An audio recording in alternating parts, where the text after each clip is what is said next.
As a former Navy EOD diver and demolition specialist, when there's a specific job for ordnance disposal, I'm one of a handful of people called on. 14 years in the service, mostly underwater clearance and ordnance disposal in the Gulf and the Horn of Africa. I got out after a bad dive that took 2 of my teammates and left me with nightmares that still wake me, tasting salt water and diesel. These days, I take private clearance contracts, ugly, isolated jobs that most people won't touch, the kind where they send one man because it's cheaper than sending a team. I've been doing it for 3 years now, telling myself it's temporary. The contract came from a European Preservation Foundation working with the Estonian government, an abandoned 18th century monastery on the Baltic coast that the Soviets turned into a coastal defense bunker during the Cold War. Half the structure is flooded now, slowly sinking back into the sea. My job was straightforward on paper. Complete the final inventory of all remaining equipment and hazardous materials, conduct a structural assessment of the flooded levels, and carry out controlled demolition of the critical, unstable sections so the site can be declared condemned. 10 days alone on a remote, half-submerged rock with nothing but stone, seawater, and my own head for company. After this, I was done. One more job and I'd retire unhappily to figure out how to live the rest of my days. The supply boat's engine cut out with a guttural cough, leaving only the slap of cold Baltic water against the concrete dock. I stepped off onto the slick surface, boots skidding slightly on a film of salt and algae. The sky hung low and bruised, and the wind sliced straight through my jacket like it had been waiting for me. I hauled the heavy gear bags onto the landing one by one, the straps cutting into my shoulders. Ahead of me rose the half-submerged monastery bunker complex. Rotting Gothic arches fused brutally with Soviet-era blast doors, freighted frescoes of saints peeling away under thick crusts of barnacles. Seawater licked lazily at the lower steps, patient, almost affectionate. This was it. My last clearance contract. Catalogue every flooded level, seal the critical breaches, demolition. No more of this hell, waking up in strange places with my heart trying to punch its way out of my ribs. My hand shook slightly as I signed the handover papers the boat captain thrust at me. Out beyond the dock, the waves kept rolling in, and for a second, they sounded exactly like rotor blades churning through the Gulf night. I clenched my jaw until the memory retreated. The weight of my chest settled in like an old friend I never asked to visit. It felt exactly like every other job I'd pushed through. I dragged the last crate into the upper cloister, muscles burning. The portable generator coughed once, twice, then rattled to life with a steady mechanical hum. I moved methodically through the drier upper floor, checklist clipped to my forearm, flashlight cutting sharp white tunnels through the gloom. The air was thick with the smell of mildew and something fainter underneath. Old incense maybe, or just the ghost of centuries of prayer soaked into the stone. My boots echoed too loudly, no matter how softly I tried to step. I noticed structural cracks running like lightning through the vaulted ceilings. I logged the rusted remains of Soviet equipment still bolted to the walls. Old junction boxes, stripped wiring, a faded red star half peeled away. All of it going to the demolition team's inventory. Standard procedure. My own breathing sounded obscenely loud in the empty corridors, each inhale scraping against the silence. In one particularly flooded stairwell, the water sat perfectly still, black as obsidian glass, even though the tide outside should have been pushing and pulling. There were no ripples or movement, just that flat, reflective surface staring back at me. I wrote it down anyway. Sheltered micro-event, no visible current. My pen scratched loudly against the waterproof paper. I kept walking, but the stillness followed me like a held breath, patient, unblinking, pressing gently against my spine. I set up camp in the old monks' quarters above the waterline, the same way I'd done 100 times before in worse places. Every external door got checked and double-checked out of pure habit. The portable generator rattled to life in the corner, its steady mechanical hum filling the stone room like a heartbeat I could control. I swallowed my meds with a swig of lukewarm water from my canteen, the pills catching slightly in my throat. Then I lay down on the thin camp mattress, staring at the cracked, vaulted ceiling, forcing my mind away from the gulf dive that still played on loop when the lights went out. The cold water rushing in, two voices that went quiet too fast. I clenched my jaw and pushed the memory back into its box. Not tonight. Sleep came in shallow fits. Around 2 a.m., I jolted awake, heart already racing before my eyes even opened. The generator was still humming, but something else was in the room with me. Very low, deliberate dripping.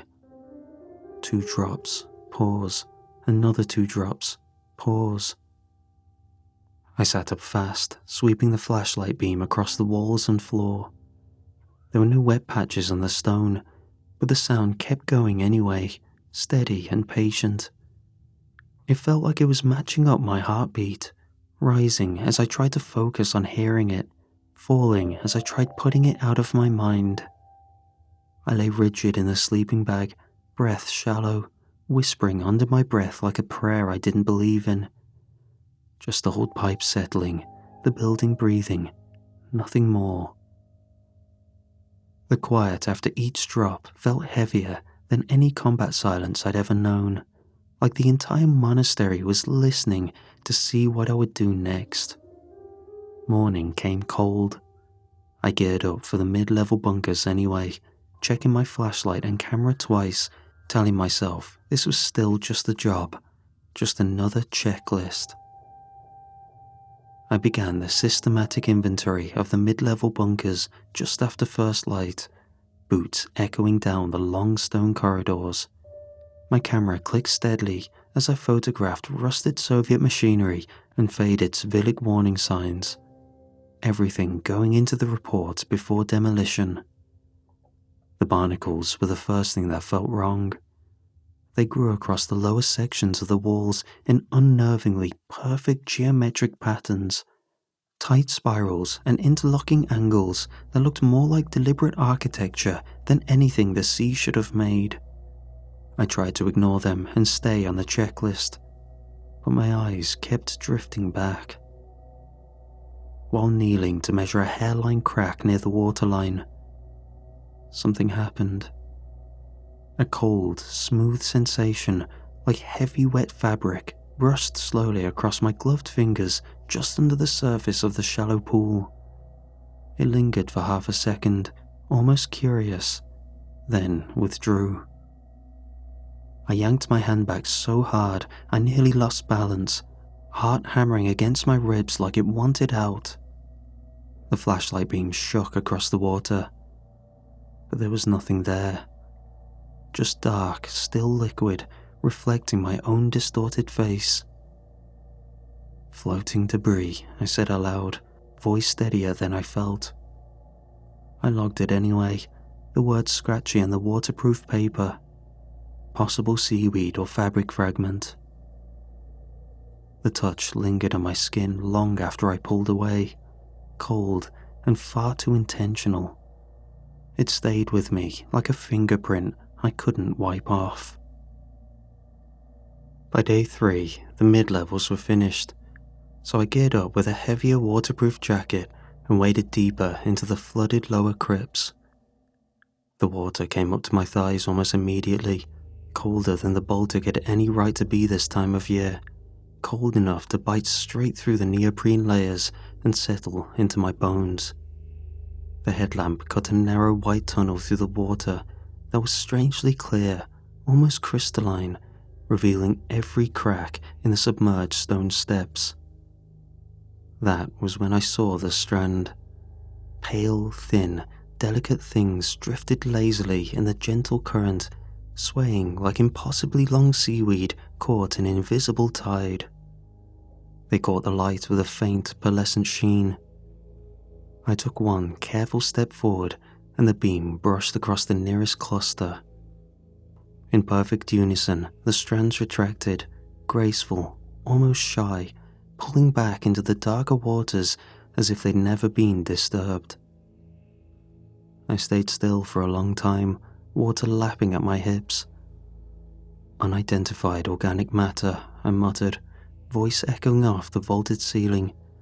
Possible invasive species.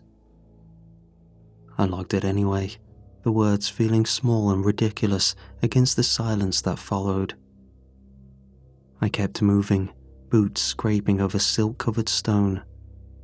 But the strands didn't stay behind. They seemed to follow my path with quiet grace, drifting alongside me just at the edge of the light, never quite touching, never quite retreating completely, like curious fingers trailing through the dark. I finally reached the next chamber and started rigging the portable pumps, refusing to let the job stall even for a second. The hoses snaked across the wet stone like pale veins. The machines coughed once, twice, then roared to life with a mechanical growl that should have felt comforting. At first, the water level dropped exactly as it was supposed to, inch by inch, revealing more of the barnacle-crusted walls and the faint outlines of frescoes bleeding into rust. Then, it began rising again. Not in chaotic surges, but in a slow, regular rhythm. One measured swell, pause, another measured swell, pause. The cadence hit me like a memory I couldn't outrun. The exact sound and feel of water flooding into a breached compartment, the way it had climbed so steadily that night in the Gulf. My chest tightened hard, breath locking in my throat for a second that stretched too long. My hands froze on the pump controls while phantom pressure built behind my eyes, and the taste of diesel and salt water flooded my mouth, even though the air here was only damp stone and mildew. The world narrowed to the rising line of water and the pounding in my ears. I forced my fingers to move again, jaw clenched until it ached. "I'm not leaving this half done," I muttered through gritted teeth, the words barely audible over the pumps. I kept working, adjusting valves, checking connections, refusing to step back even as the water licked higher up my legs with that same patient, inevitable rhythm. The pumps weren't pushing anything away. If anything, they seemed to be drawing something closer. Later that same day, while working through a debris-filled side chapel, I pried open a rusted metal box half buried under collapsed shelving. Inside were stacked leather-bound 18th century monastery volumes mixed together with faded Soviet clipboards, their metal corners long since corroded into orange lace. Most of the old pages were in faded script I could barely decipher, tight, spidery handwriting that looked like a mix of Old Estonian and Latin. The ink had bled in places where seawater had crept in over the decades. I flipped through them carefully, gloves leaving faint smears on the brittle paper. Tucked between the old volumes, I found a modern folder. It was clearly left behind by researchers or EU preservation students. A crisp plastic binder with scanned excerpts, English translations and typed notes. One 1792 entry had been carefully translated and highlighted. The monks had written in frantic, repeated lines about desperately sealing the lower cistern because of the quiet one in the deep that, quote, must not be disturbed. Below the translation was a photocopy of the crude ink drawing, Simple folded arches disappearing beneath wavy lines that were obviously meant to be water. The student's note in the margin simply read, "Local superstition / possible folklore reference." I stared at the translated page for a long moment. A chill traced its way down my spine, the same feeling I used to get right before bad news crackled over the radio. I snapped photos of both the original pages and the translated excerpts anyway, close-ups of the text and the drawing. It was thorough documentation for the Foundation's records, nothing more. But the name stuck in my head like an unwanted radio call sign, repeating quietly every time the silence stretched too long. Later, that same afternoon, I slipped on my mask and dove into a narrow flooded corridor to clear a blocked drain, the beam of my headlamp cutting through the cold water ahead of me. Underwater, in the narrow corridor, the world narrowed to the cone of my headlamp and the slow swirl of silt around my fins. The passage was tighter than I expected, stone walls pressing close on both sides as I worked my way toward the clogged drain. My light swept ahead and caught something massive and pale moving far below the deeper cistern. It undulated slowly, gracefully, like the trailing of hem of an enormous white robe, or perhaps a wing made of smooth, heavy flesh. The motion was unhurried, almost regal, disappearing into the black water before my mind could fully register the size of it. I kicked hard for the surface, breaking through with a gasp that burned in my lungs. Cold air hit my face as I clung to the stone ledge, chest heaving. I didn't want to think about it, but it was almost like a large marine animal, possibly trapped inside the structure. My hands shook badly as I logged the sighting on the waterproof clipboard, the pen slipping against the wet paper. I repeated the words twice, trying to make them stick. The image refused to leave my retinas. Even when I closed my eyes, I could still see that slow, pale undulation drifting through the dark. Back at camp that evening, I sat on the edge of the bedroll with the tablet balanced on my knees. The generator flickered in the corner, throwing unsteady yellow light across the stone walls. I plugged in the helmet cam and hit play, the small screen glowing coldly in the dim room. The footage started normally, my gloved hands clearing the drain, the narrow corridor walls sliding past. Then the moment came. The pale shape appeared far below, undulating with that same slow grace. I watched it again, breath held, and realized the movement matched my own breathing from the dive exactly.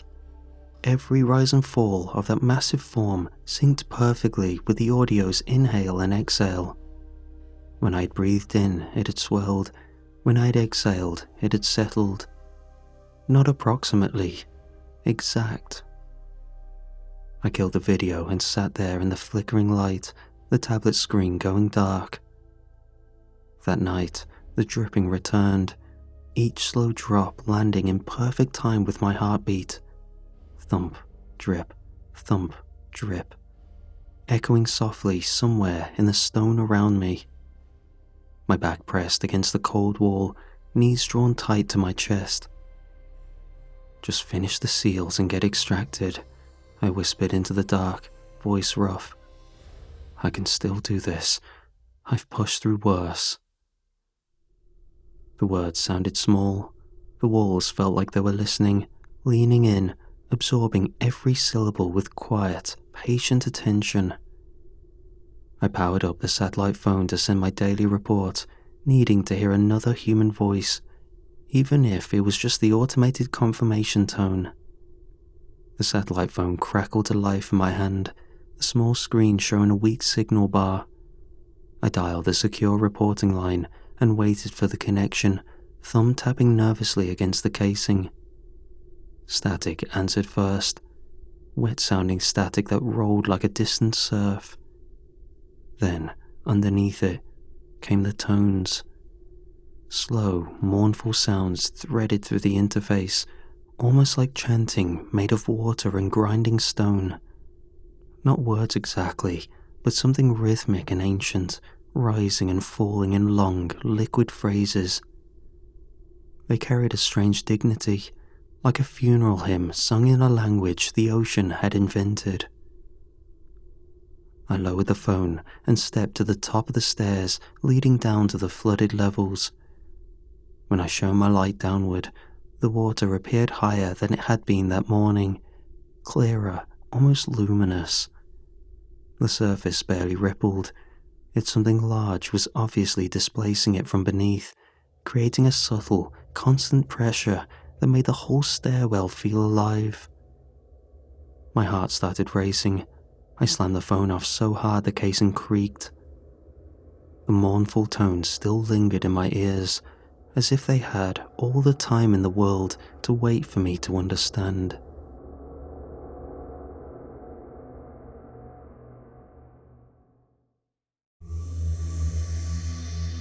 The next morning, while placing explosive charges to seal one of the major breaches, my gloved fingers slipped on the damp casing. One of the charges slipped from my grip and disappeared into the dark water below with a soft, final plop. I didn't hesitate long. The charge needed to be recovered, so I rigged my mask with shaking hands, checked the regulator twice out of pure habit, and slipped back into the cold water before I could talk myself out of it. My headlamp cut a jittery beam through the murk as I descended, heart already hammering harder than it should. I swept the light across the submerged walls, desperate for the dull, metallic glint of the dropped charge. Then the beam caught something else. I thought my eyes were playing tricks in the low visibility, but as I drifted closer, the shapes refused to resolve into anything human minds were built to understand. Several enormous, jointed pale limbs were folded against the stone in angles that made no sense, ribs of a flooded cathedral crossed with the segmented legs of some ancient crustacean, all made of soft, luminous flesh that glowed with its own faint, sickly moonlight. The joints bent in ways geometry should never allow, folding inward and outward at the same time, as if the limbs existed in more than one direction simultaneously. They did not reach for me, didn't twitch or threaten. They simply existed there with a kind of sorrowful patience, resting against the walls like forgotten pillars holding up the weight of the entire drowned monastery for centuries. The sheer scale slammed into me like a pressure wave, my chest locked up, breath caught in the regulator. For one terrifying second, I forgot how to exhale. Every survival instinct I'd honed over 14 years screamed at me to get the hell out. Surface, run, swim for the boat, call for extraction, bury the whole goddamn site if I had to. My body wanted to bolt, my mind was already halfway back to the dock. But my training kicked in harder. It's static, not a threat. Recover the charge, finish the job. You don't leave ordnance behind. The old reflex clamped down like a vice. I forced myself to hover there another few seconds, eyes wide behind the mask, staring at those impossible joints, while every nerve in my body screamed that this was wrong. This was so damn wrong. I kicked hard for the surface, breaking through with a ragged, choking gasp that burned all the way down my throat. My hand shook so violently I could barely grip the stone ledge. For several long minutes, I just knelt there on the wet floor, dripping, retching water and bile that I'd inhaled from the panic, unable to form a single coherent thought. The image of those luminous limbs kept burning behind my eyes like an afterimage from hell. Part of me wanted to grab my gear and run for the boat right then. Another part, the stubborn, broken part that always finished the mission, was already trying to rationalize it. I tried to push forward with a checklist, hands still trembling as I documented the next section of wall. But the world shifted without warning. Even though I was standing in air, I suddenly felt underwater, pressure against my chest, cold liquid filling my mouth and nose, the slow drag of the depth pulling at every limb. Memories of the dead divers I had recovered years ago flooded in without mercy. Pale faces behind cracked visors, limbs floating in that same weightless drift, the terrible quiet after the bubble stopped. Those images mixed seamlessly with a new sensation, something vast and ancient, cradling every sunken thing with careful, unending care. Tears started running down my face without me realizing why. They mixed with the damp already in my skin, warm against the stone-cold air. The sorrow I felt wasn't mine alone. It almost felt parental, terrible in its tenderness, as if whatever waited below had been holding every lost soul, every forgotten wreckage, every ending, for longer than humanity had existed.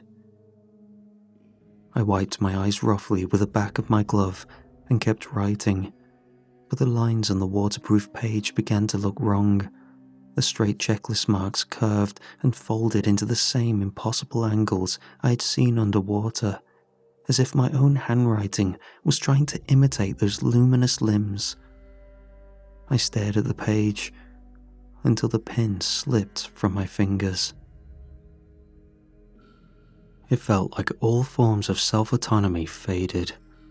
I was left with the resolve I'd built up over years of service, autopilot taking over.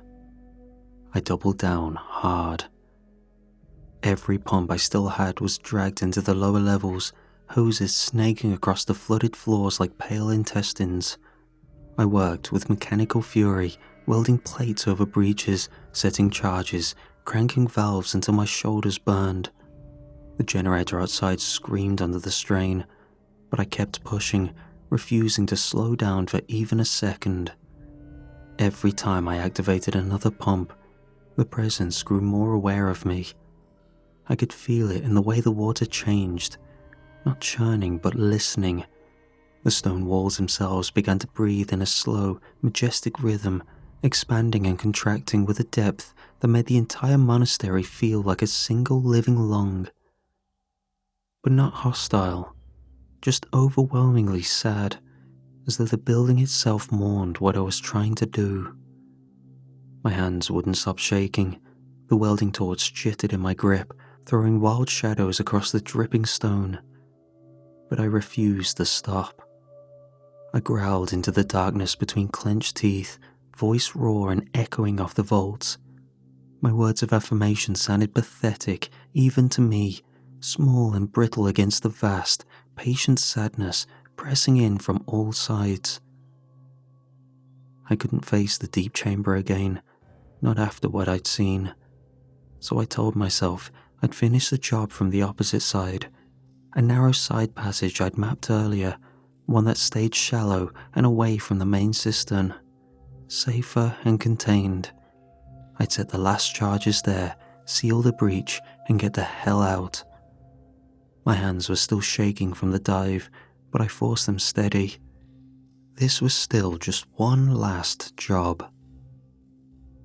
I slipped back into the water with my mask and fins, headlamp cutting a weak tunnel through the cold.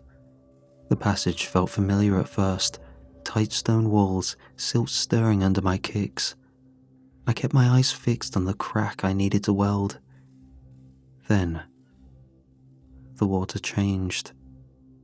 One moment I was swimming toward the ledge, the next, there was no ledge behind me. It simply opened.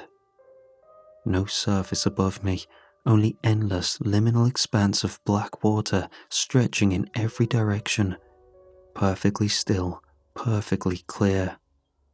My headlamp beam kept going and going until it faded into nothing.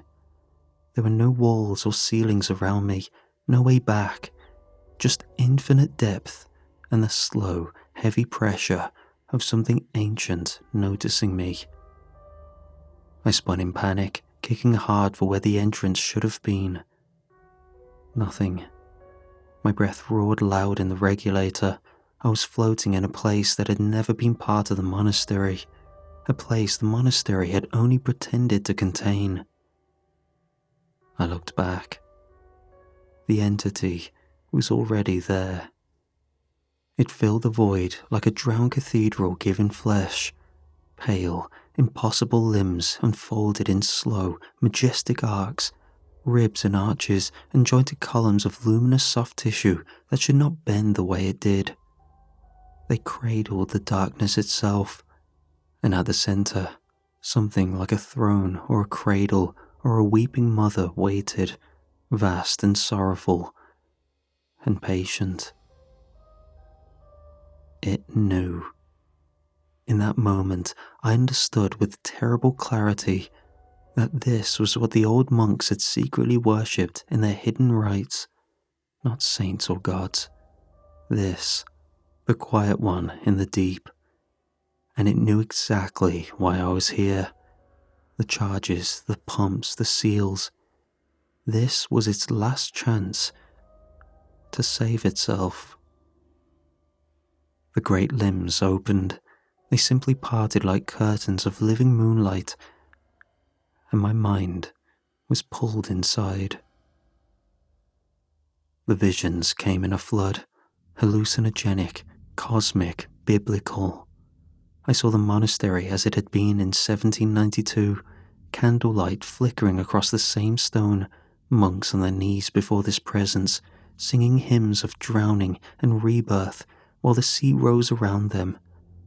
I saw the Soviets arrive in 1945, the machines and their fear, and still the entity waited, unmoved, holding every secret they tried to bury.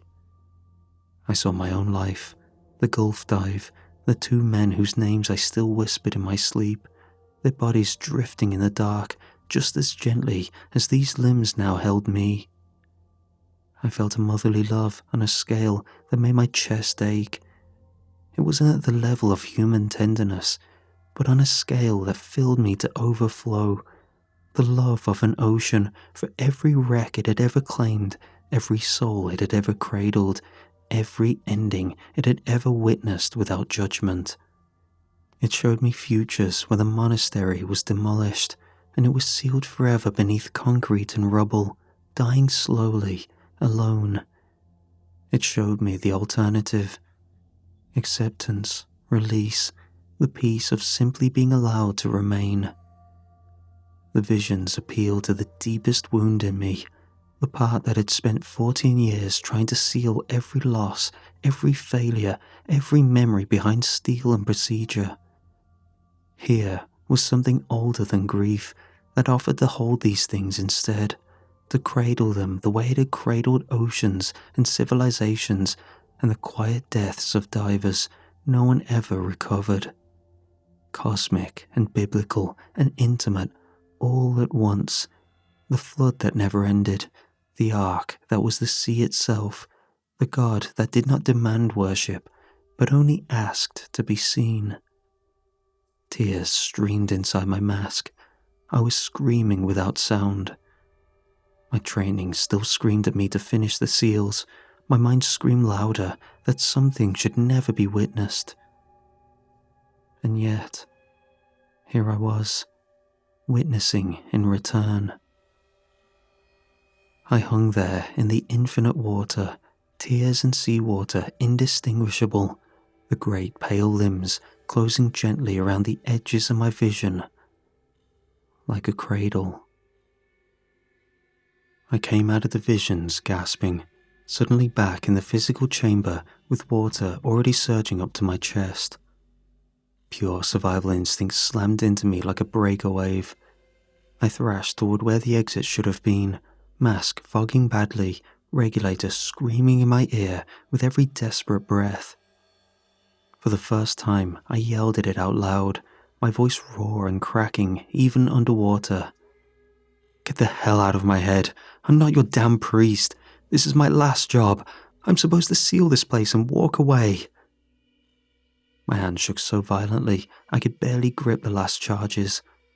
I fumbled with the detonator, cursing myself between panicked breaths for ever taking this goddamn contract, for always having to finish things, for never being able to let anything stay open or unresolved. The entity didn't fight me, didn't lash out. It simply let the visions flicker at the edges of my mind like gentle, insistent after-images. The two men I lost in the gulf, drifting peacefully instead of sinking alone in the dark. The years I spent sealing grief and failure behind steel doors and rigid procedure. Every time I tried to press the detonator button, those images pressed back, soft, patient, motherly on a scale that made my chest ache with something far worse than fear. I almost did it. I almost set the charges and swam for my life. But my fingers froze. The stubborn, broken part of me that had always finished the mission, the part that had kept me diving long after I should have stopped, finally cracked wide open. I couldn't press the button. The detonator slipped from my numb hands and sank without a sound. The water was already at my neck now. For the first time in my adult life, I chose not to seal something away. The water climbed steadily to my chin, then my mouth. I fumbled for the surface with the last of my strength and held out as long as I could. The pale limbs opened one final time, not to trap me, but to cradle. The chamber dissolved again into that liminal infinite expanse of black water. But this time, I didn't fight it. I let myself drift.